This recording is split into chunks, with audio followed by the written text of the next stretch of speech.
ndongoi cia ulei itongwewe ni mutongoi wa chama cha Wiper Patriotic Front Stephen Kalonzo Musyoka na ula wai munini wa President Rigathi Gachagua ni mavika ofisini wa Inspector munene wa polisi Douglas Kanja kileloni cha kumanya matambiala mosetwe ni muvea wa polisi akuthinikia uvungulu wa muwo ula withitwe uikosi wa maumbanoni mangaliko ya ulei. Ndongo ithi ni ciawetakana inethia Kanja kana nini make ofisini balama wetakana makasi okethia ofisini usu wa katano chumwaniki mwaka mweu ena mauvo.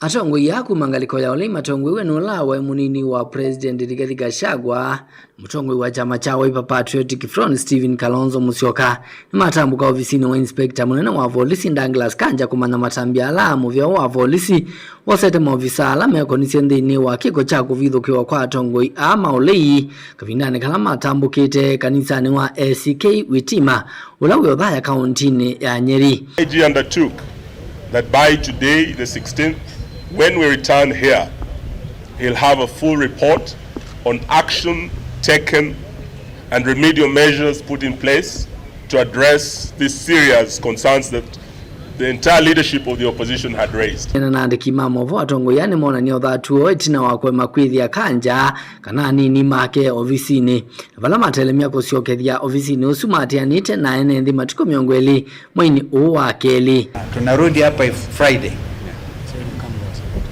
na tutakuja na Wakenya wenzetu, tutakuja na wao hapa siku hiyo, kwa sababu hii inaonekana this type of obstinacy, this type of impunity can only be dealt with kupitia action ya wananchi wenyewe. General akasema turudi leo, kuisikia tunakuja, akatoroka, akaambiwa na Kasongo toroka, usikutane na hao watu.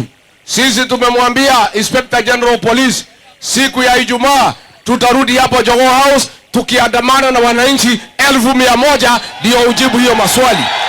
Ngo ithi tina ni ciatwa cia umbano wa awanda katikati wa musi wa Ilovi vala makomana na enendi kavindani okuma itola muti silikali kwa kuendezia cieko cia kumavithukia enendi vala maofisa ma polisi manatu ikisenze vya gweti cha metho yumbanoni ula unatongwe ni mwandiki munene wa chama cha ODM Edwin Sifuna. Jogoo House saa 2 ndio huyu Inspector General atujibu kwa nini polisi wanavamia kanisa zetu, kwa nini wanaumiza akina mama, kwa nini wanaumiza watoto.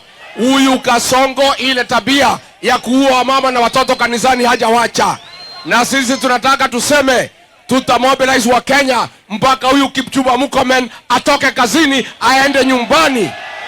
Hata jana pale Kitengela Murkomen ametuma askari kupiga Sifuna na Babu Owino kwa sababu ODM imesambaratika. Unajua huyu Kasongo alikuwa amenunua ODM, akanunua kwa watu watatu. Huyu mzee anaitwa Oburu Odinga na Junet Mohamed na huyu Gladys Wanga, lakini ODM ile ya baba yote ikabaki na Sifuna na Babu Owino. Ilivotia vilingi wa movo kuma katikati wa musi wa Ilovi nitoa mwaka mweu.